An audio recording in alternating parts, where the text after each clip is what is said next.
Expanding Consciousness with myself, your host, Anjula, and I am so honored to be here today with Dr. Ibrahim Jaffe. Welcome. Thank you very much. And Ibrahim Jaffe is actually a spiritual healer, a gifted teacher, and he specializes in Sufi spiritual healing, and he's also a medical doctor. So that's quite a mix of things. So would you mind starting off with, how did you come into the line of work that you're doing now? Well, as a child, we go way back. When I was 5 or 4 even, we had a dog.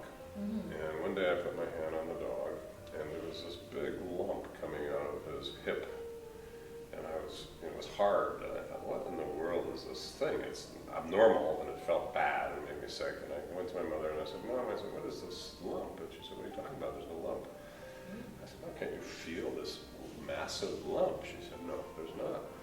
So she said, no, okay. 4 years later, this dog blew up on its hip into a massive tumor, bone tumor, that ended up killing it. So I had inadvertently picked up the tumor 4 years ahead of its manifestation. Wow. So my mother began to see that nature of my own sort of perception and said, let's focus you towards healing and medicine, because that's really where you belong, because you have it in there, So then I got to medical school in Chicago, and there was a young woman, she was 17, and she went to the Jewish Academy in Chicago.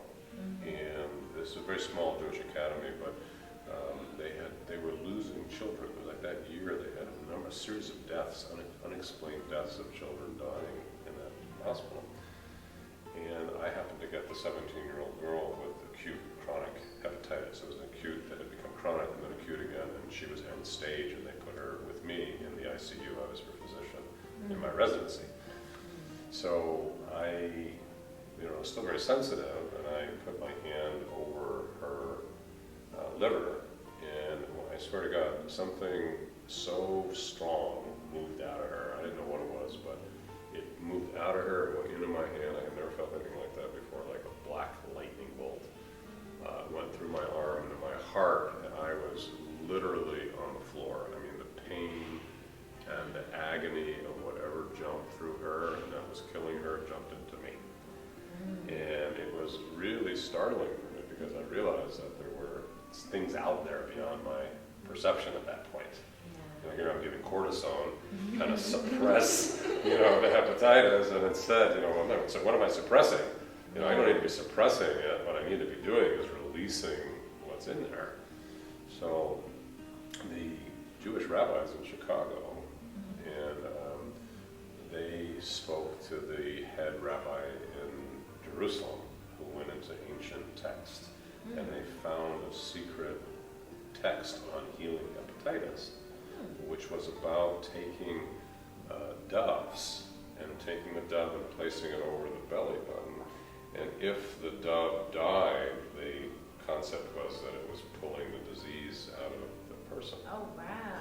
So they took this doves, they came in with a box of 18 doves, and in the ICU, which was a big thing, and they put the dove on the girl. You remember what happened to me, that black thing, imagine that going into a dove. Well, they put the dove on, the dove screamed and fell over dead in 1 second. And over the next 3 hours, they went through 18 doves. Oh my goodness. And the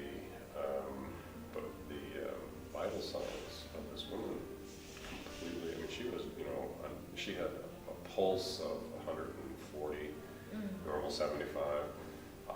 Her blood pressure was 60 over 0. They couldn't find the diastolic because it was so faint. And, this was on full dose Levofed, which is, if you and I took it, we'd blow our brains out. Wow. She was full dose, and she could barely keep herself alive.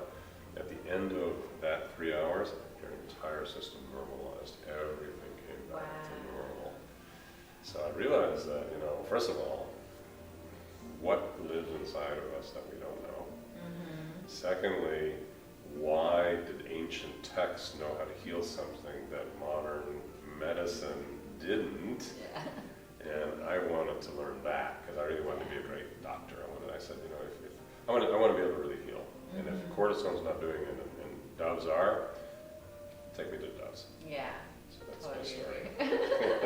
That's wonderful. Now, Sufi spiritual healing is your path. So could you talk a little bit specifically about Sufi spiritual healing? Yes. Well, after doing that for 20 years, and we had maybe 30 or 40,000 healings of many diseases, using those methods, and I won't go into all that, but I got very sick, and I picked up apparently a virus that went into my heart, and my heart started to die. A congestive heart failure. My heart became, essentially I couldn't walk anymore. I couldn't barely lift my arms, and the pump wasn't working. So the concept was, what I was told anyway, was that I had 6 months to live. So here I was 36, and I had a couple of young kids, and I wanted to, maybe see them grow a little bit, and I started using everything I knew, and nothing worked. And then I said, how do you heal the heart? Because the heart's not like other things. It's very special. It's the key of everything. And I said, who's the perfect, how do you heal the heart? The answer was, the heart is only healed through love. And then I said, who knows love? If you want to learn to love, where do you go? Yeah. And everybody said the Sufis. So I said, okay, then find me a Sufi. I had 6 months to live, and that's when this really amazing Sufi master came out from Jerusalem. He happened to be coming out a few weeks after this whole thing kind of awoke in me. And I walked in to meet him, and he didn't know me from Adam, and I walked in, I said hello, he said hello, and he closed his eyes, and he opened, he says, you have heart problems, and you're dying, you have 6 months to live.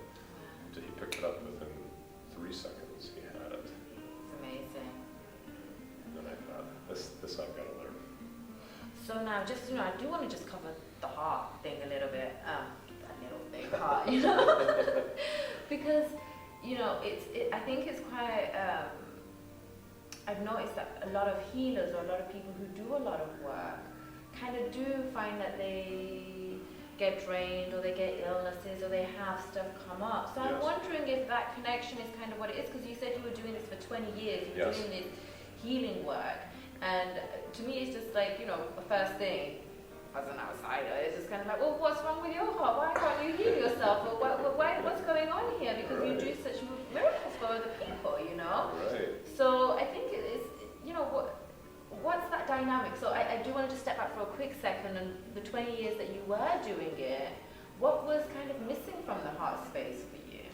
Well, I was working with consciousness. Consciousness meant you feel or see the aura, you find out what's in the aura, you're using your third eye, and it's all about sight. Yeah. And then the healing method for me actually came more from Buddhist understandings, which was I was practicing Vipassana meditation. And you watch, right? So if you know yourself, if you've done it, if you watch what goes on inside of you, what happens when you watch it? Dissolves. Exactly. Yeah. And that was the system. Find it with your third eye, watch it, and it dissolved. And it healed. And it was fabulous. But in the heart, that doesn't work. Because the heart's beyond that level. But the heart, it's beyond that. It's about the very source of life itself. So you have to go beyond just consciousness into God, love, the pure reality of the essence of a person, the soul. That's how you heal the heart. So that way it didn't work for us. And then in essence, I guess, because the heart is connected to everything else, so you're kind of healing everything else when you're working with the heart. It's kind of working with the main control system instead of doing all the different pieces. Yeah, the heart's kind of like the pupil of the eye.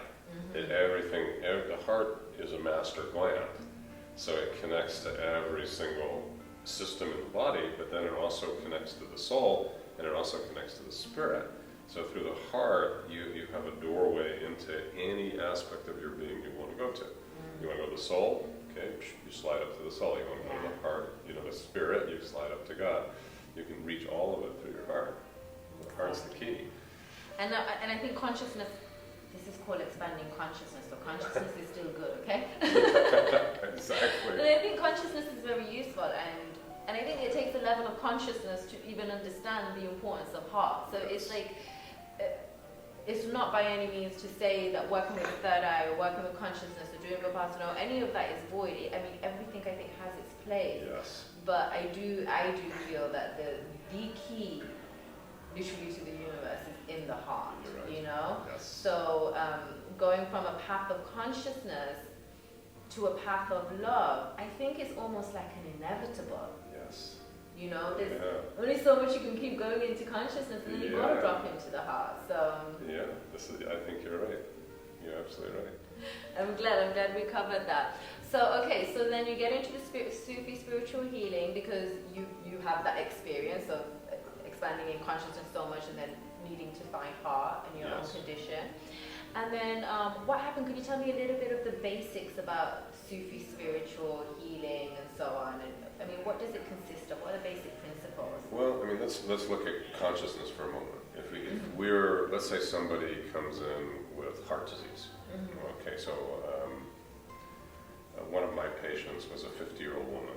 She had congestive heart failure, it was close to the mark, and she was end stage, which means as a medical doctor, her ejection fraction measurable in the heart was about 20%. Normal's 40%. So her heart was working half normal, which is just enough to sustain life. And she was on, every major drug, and she was dying. Okay. Now, normally in consciousness, what you would do is you would try to watch what was going on inside of her, and make some change, right? And if you got to it, you might change it, and that might work to a level, and it does work to a level. But there's another piece, which is not just the changing of what's going on, but there's the hookup. Are you hooking her up to her connection to her soul? Are you hooking her up to her connection to God? In her healing of the heart, is she moving deeper in her connection to oneness, or is she changing the outer but not changing really the inner? Right? Like if she's angry at her mom, which she was, and she was in deep sorrow, we could remove the sadness. Okay, she's going to feel better. But, her heart will do better. But when she felt better, what'd she do after that? Did she go closer to God? Was she more deeper in worship? Was she more present with her own soul and her own spirit? Was she expanding into a new state of beingness and oneness and goodness or not? If she doesn't do those pieces, then you're really changing one illusion for another illusion. So true. Right? Like you nailed it really nicely there. Yeah. And I think it is just actually sounds like you're doing the deeper level work, which I think is what we have to do. Yes. And some people want to do it, some people don't want to do it. But I think in order for healing to really occur, you do need to go deep. I think, for healing colds and, bladder infections, you don't have to go so deep. But if you're dealing with a terminal issue, if you're dealing with cancer, you're dealing with major issues, you have to. When this is, there are many teachers, my previous teacher, when people had cancer, he would say, just sit and be with it, allow it to be, and there's nothing you could do. As a spiritual teacher of mine in the 70s.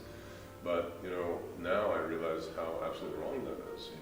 There's so much that so we have to, the key to the whole thing is the presence of God. If with the presence of God, any illness, in my experience, can heal. And I've seen almost every illness, almost every one that I've dealt with. And as a physician, maybe 30,000 cases now or more, and I've watched almost all of them heal. So, but it's through the presence of that godly light and a surrender to it. So, okay, let's talk about this divine godly light, because you did mention dark entity popping out, in your early experience, and yes. and there's I feel especially there's very much about love, light, positivity, and then kind of like a suppression of the darker side, a lot of healing movements and so on, or just not even acknowledging it, and I think that my understanding, and please, feel free to chime in, is that there's the Godhead source are absolutely divine of everything, and that goes way beyond duality. Yes. And then we have duality here in physical form, and then we also have different dimensions and realities and so on that are coexisting. Yes. And they also have light and dark playing out in them. Yes. So I think it is very important to not to acknowledge in order to empower, but to acknowledge and to work with the light and dark energies, with the power of God that goes beyond the duality, Yes. in order to do any real work Yes. that has lasting change. Otherwise, you're just kind of like, pushing it one side and pushing it another side. So could you talk a little bit about God's head, or a source, or a creating source, that which goes beyond everything? And then this light and dark play out, I mean, in everyday life. In spirit, let's talk, energetically, pulling out dark energies, people who have lighter energy, you can tell their step is easier, So what's your perspective on it? Like, what's your understanding? What's going on? That's a big question. Oh, where to start with that one? Right. Well, first of all, in Sufism, we say La ilaha illallah. It means there's no false God, only the real. La ilaha illallah.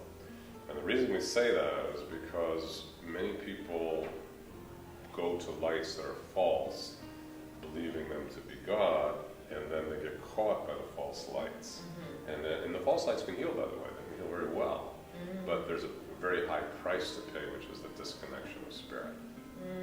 You see, so there are many, I don't want to name anything because I'm being polite, but there are many systems out today that are not, they're really not going to the higher light, and they're catching people. And you see, in the world, you get caught by what? Well, money, power, sex, those are the big ones in the world. But in the spiritual world, you get caught by illusionary lights, illusionary thoughts, illusionary desires, and you're tricked through your own misperception within yourself. So there are different teachings in each level of existence, right? Yeah. That's Okay. good. So our work is actually to have the way out. And, well, the destination is freedom from illusion. And the only thing that's not illusion is God, ultimately. And all the rest is creation, and all creation fades away and ultimately is incomplete. So we have to free ourselves of illusion. And that's a perceptual thing, and it's also a merging thing, which is not just that we cannot just perceive it, which is what many people with their third eye, they want to see it. It's not just seeing it, you actually have to merge with it, become one with it, and let go of the illusion of your own being. Be free. Beautifully put. Now, I did hear something in some of your work about being prisoner to our own consciousness. Yes. Did I say that right? So can you speak a little bit about that, because it kind of sounds like it ties in with what you just mentioned. Well, again, as a Sufi teacher, people come to me for healing and for growth. But what happens really inside is they're suffering. And if you look at why they're suffering, they're imprisoned by their own consciousness. And sometimes by other things, those things that jump out at you, but that's what can be part of it. Yeah. And this whole complex makes them stuck and they're suffering. And so what's my work? Is really to free them from the prison of themselves, which they've created through their own misunderstanding. We all do. It's not that we're wrong. We haven't done anything wrong. We make wrong decisions because we don't have all the information. We don't know. It's very easy. When I met Siddhi, my teacher, again, I had healed maybe 30,000 people at that point, using the system we talked about, watching and finding. And he laughed, and I said, "Why are you laughing at me?" He said, "Because your system is from the illusion." I said, "What do you mean?" He said, "You're healing people's illusions with other illusions. Oh, wow. And all you've done is change one illusion for the next, but you haven't freed them from the state of illusion itself." Wow. Now, you did also, I heard you mention about 4 levels of consciousness. So could we cover them quickly? Yes. Well, the first is the physical, right? So that's our 5 senses. The second is our subtle world. And the subtle we call malakut. And malakut means angelic world. And in the angelic world there's 7 levels, and the lower the astral, the higher are the angelic. That's all the subtle that most people play with, the emotional level, the psycho, the mental body, emotional body, all the stuff people talk about today. Chakras all come in there. Past that is the soul reality. The soul reality is much more subtle. It's composed of the descent of divine names. it's where God's attributes come out of God and form creation. So if you can think about God being the pure white light, and then you put the prism, and that prism spreads it into the first rays of color, that's the place of the soul. The soul is that first, and we actually say there's 99 archetypes. So it's not 7, but 99. So you get this prism of things like divine compassion, ar-Rahman, or divine mercy, ar-Rahim, or divine love, or divine beauty, and things like that. And this is the template, and the soul is composed of those qualities and witnesses those qualities, and actually works with its creation of reality, what it wants to bring forth at that level. So the soul, while perceiving here, is simultaneously perceiving the physical, it's also perceiving the subtle, it's also perceiving the divine attributes. And the soul perceives all of them, but the soul can get captured by the impressions of any level. So the soul may get caught. You see people that get caught by drugs. Why? Well, the drug is giving something at a physical level. Soul wants that. Maybe it's afraid, so it smokes to cover up the fear.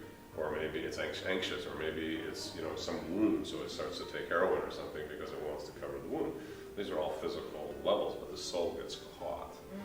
And the deeper work, God wants the soul. The whole thing is the soul has to be freed from its attachment to the state of imprisonment, illusion, misperception, and the true freedom of the soul. There's an intermediate state, which is when the soul simply frees itself, but it hasn't illuminated itself.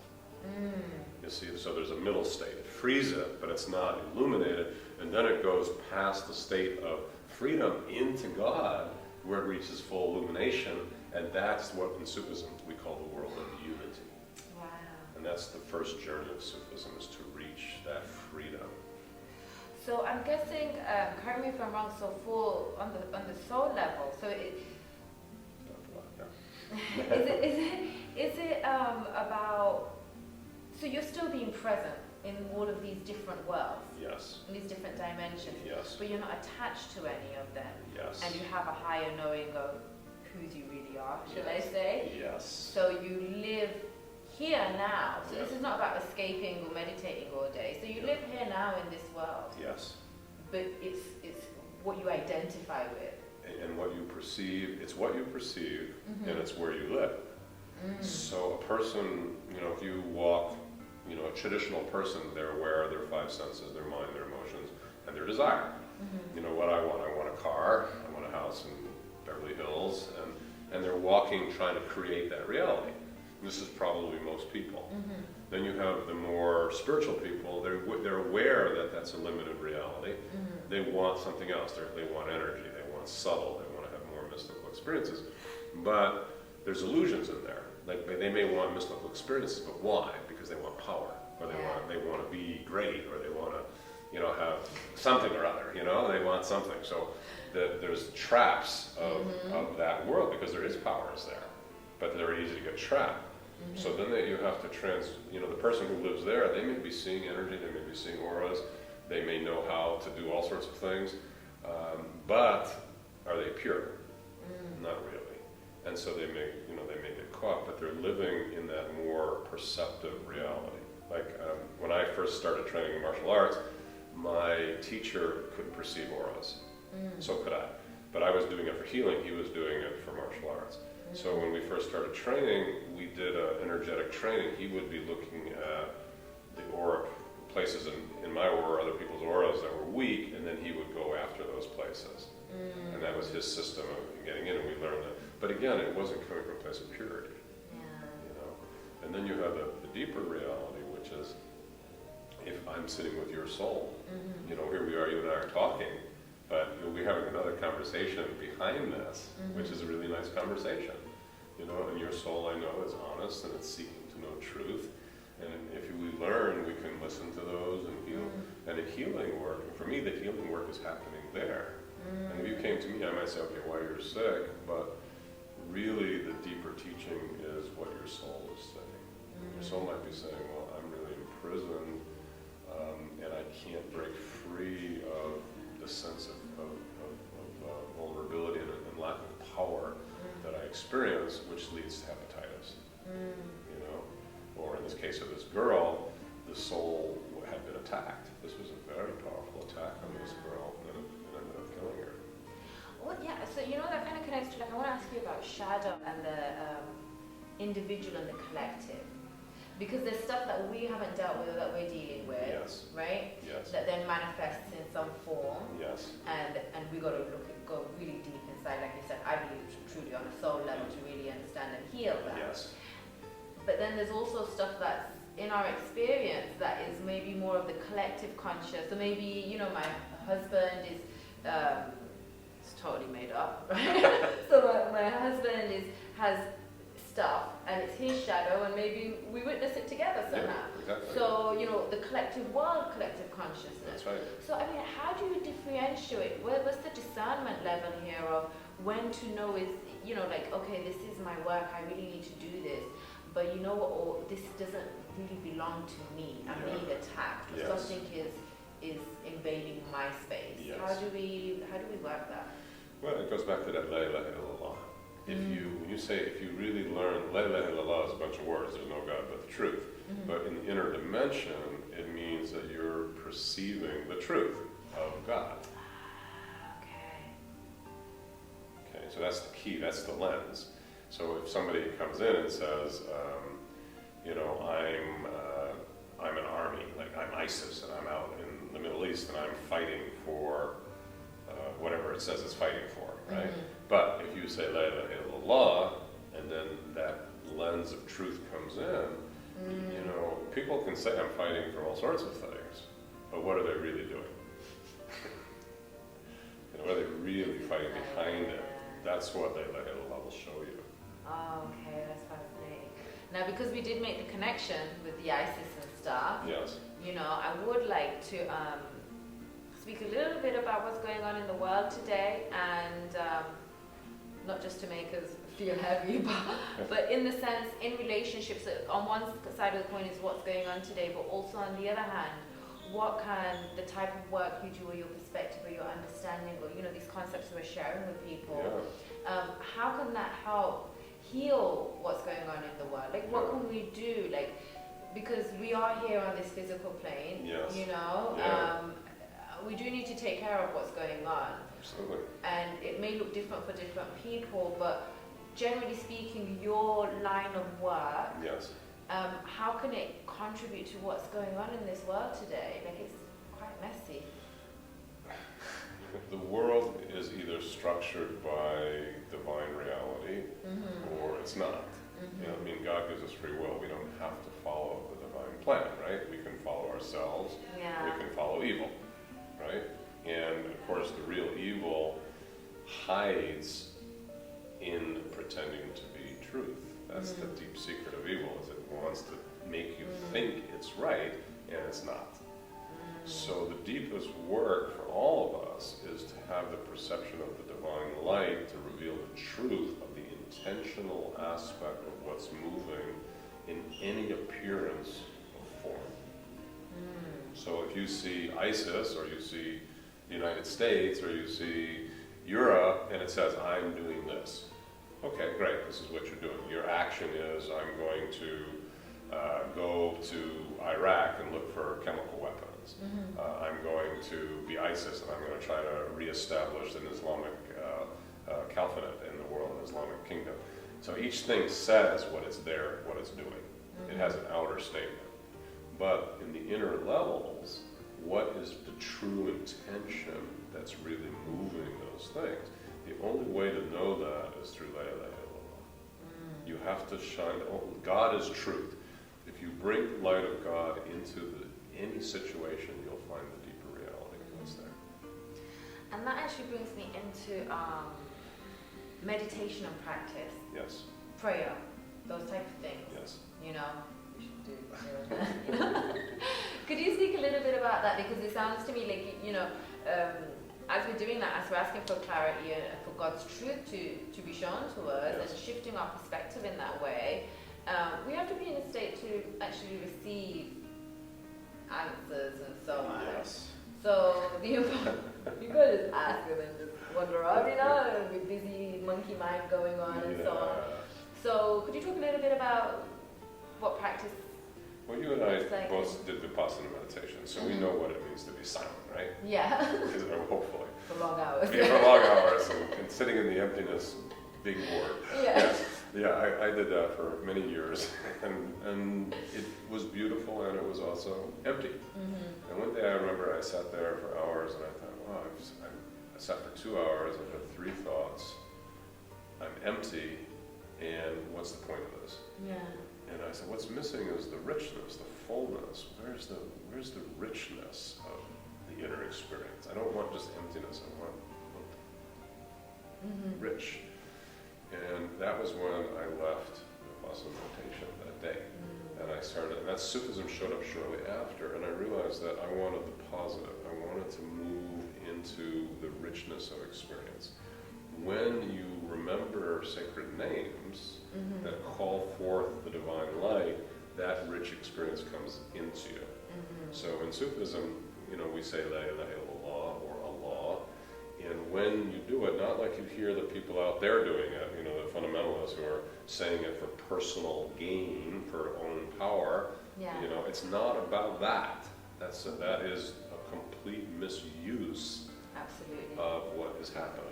It's about saying the name in true surrender to the Most High, and when you do and you prostrate, then God will send you that light, and that light begins to determine everything in your reality. You live by that light. Doesn't mean you're perfect, doesn't mean you're not healing yourself, and you still have things to do, but you start to, everything starts to focus that way. Yeah. And that, for me, is what Sufism is. The first step of Sufism, the first step of everybody's life, really, all religion, by the way, is finding that light and surrendering to it.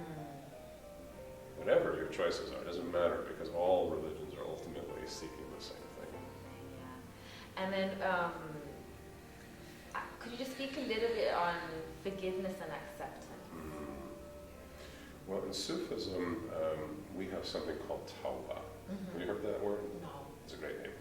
Tawbah is it's one of the attributes of God. So how does, in other words, if we really want forgiveness or we want change, in Sufism we say you have to get tawbah first. Tawbah means that God, we return to the right way that God wants. God accepts that, sends forgiveness to us, which then appears as forgiveness within our heart, and then we can forgive.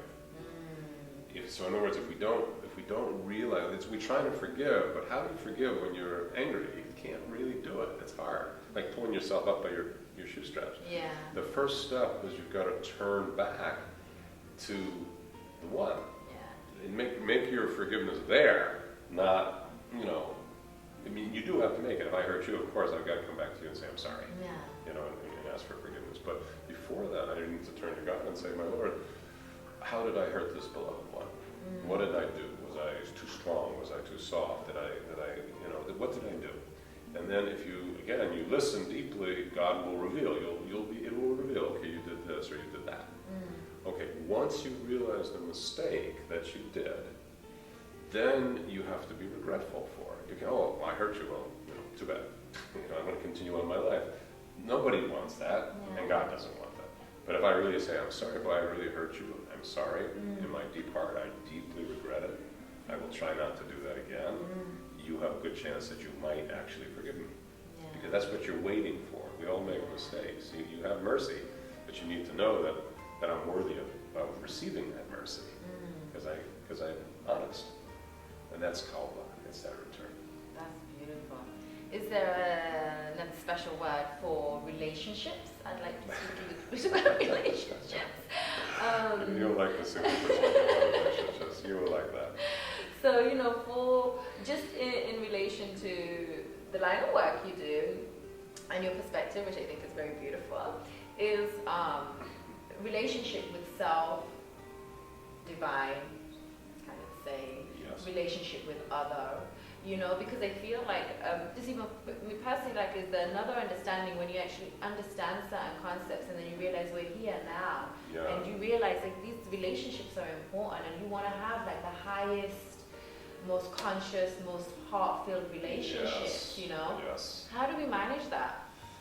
Well, again, in Sufism, relationships are, we would actually say beyond Sufism, in the nature of God, relationship is very important. And God has created pairs. We see that all through the kingdoms. And, Yes.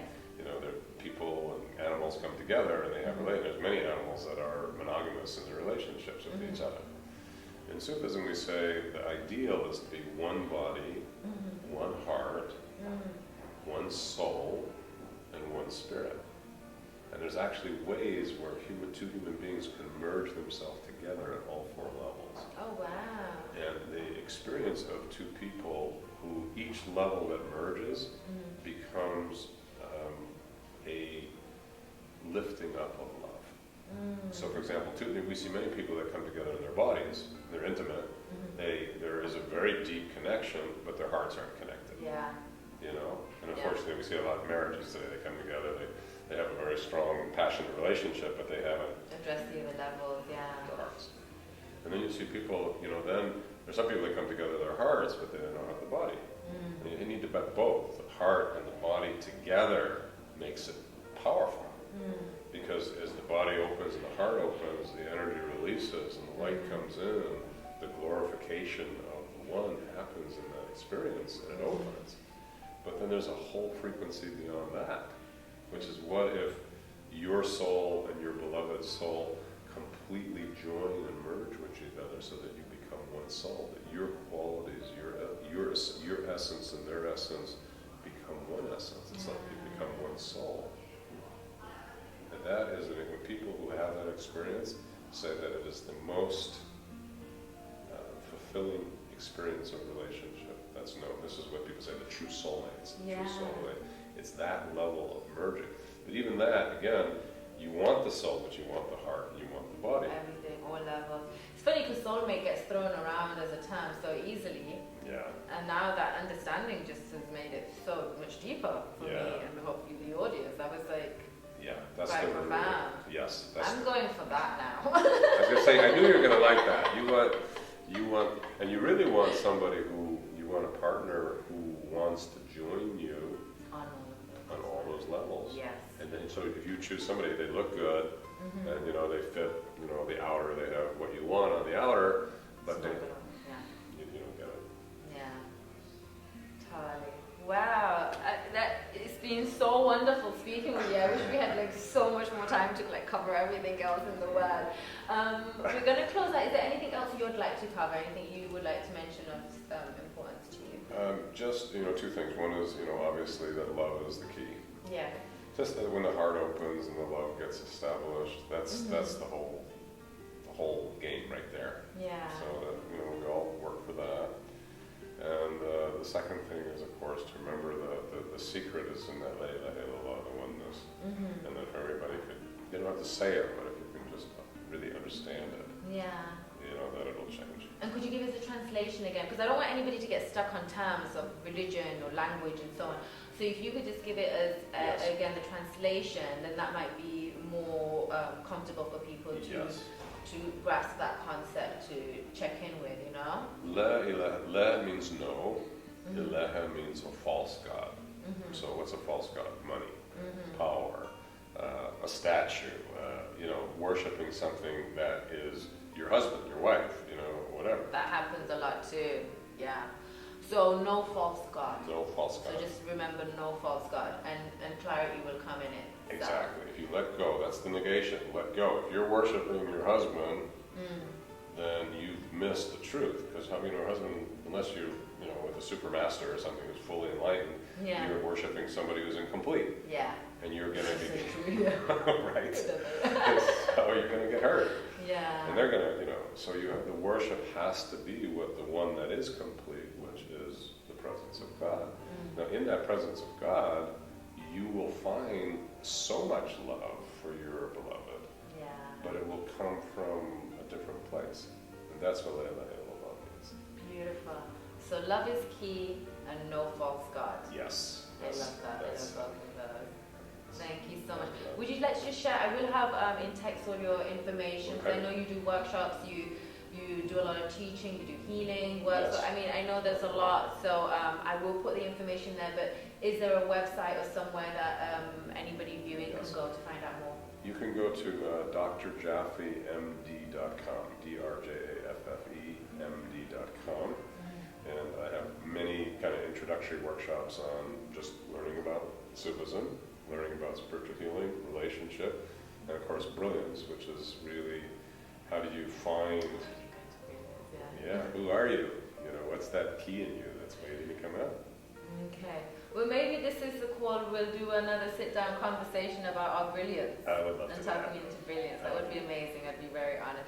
Thank you so much. I really, really appreciate you sharing this time and space. Yeah. And thank you for watching. To all the viewers, and this was Expanding Consciousness with myself, your host, Anjula. Thank you all very much. Thank you so much. Yes, sweetheart.